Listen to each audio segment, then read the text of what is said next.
Welcome back to Aussie Explorer tutorial number 5. In this tutorial, we are going to discuss how to integrate our Garmin GPS units with Aussie Explorer. And we can share tracks and waypoints back and forth between those two devices. When you first install Aussie Explorer on a computer, it will not say Garmin up here, it will just say GPS. You have to click into that one item and configure the type of GPS that we're going to be using. Just basically, you're letting Aussie Explorer know what type of GPS it will be hooked up to.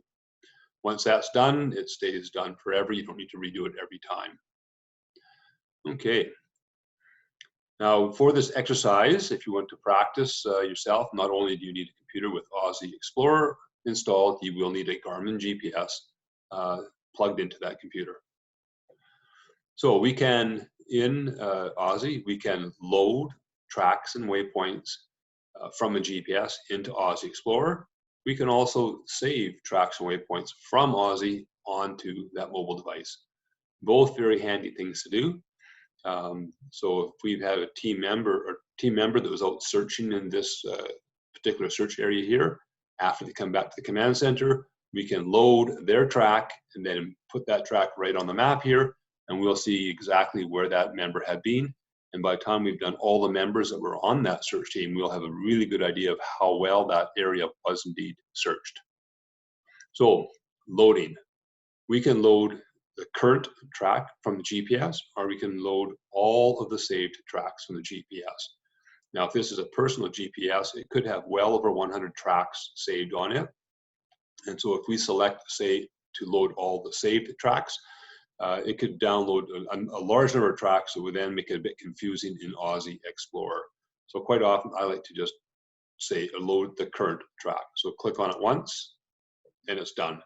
That track has been loaded into Aussie Explorer. And to confirm that, I'll come up to show and hide the track control. And at the bottom of my list, here it is, the current track. And this particular track was actually recorded in January. Now I'm going to double click on that, and I would immediately rename that to the assignment number and the name of the team member who was carrying that GPS. And I could add other information to that if I liked. And I could change the color, change the width of the line.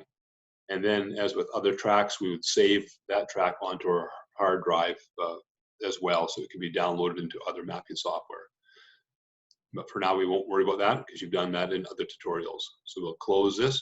Now, that particular track does not show up on my map because that track was recorded quite a few kilometers away from where this map is centered. So that was Garmin loading current track. Now, loading waypoints would be the same procedure. Now, going the opposite direction, saving waypoints and saving tracks to the GPS. So if we're going to send a team out into the field to search this particular area, we would like to download this track that defines the search area onto every GPS.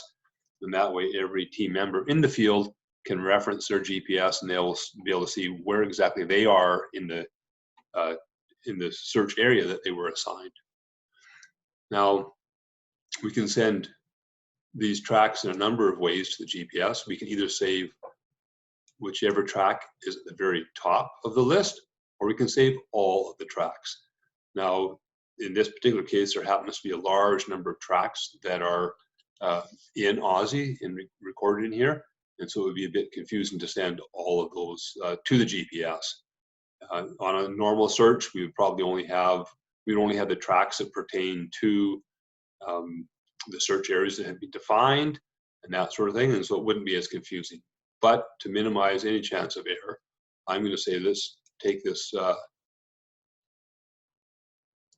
we'll take one particular track, go to the top, this 102 search area, which is actually this blue line.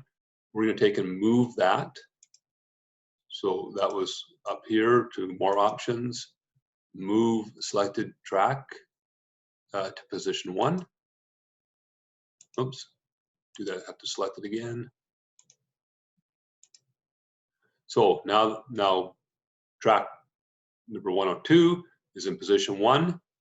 And then if I go back to Garmin, save track 1 to the GPS. Save it and say yes, and it's done.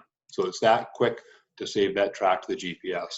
So within just a few seconds after plugging that GPS in, I can send them as many tracks as I want, unplug the GPS, give to the team member, and move on to the next GPS.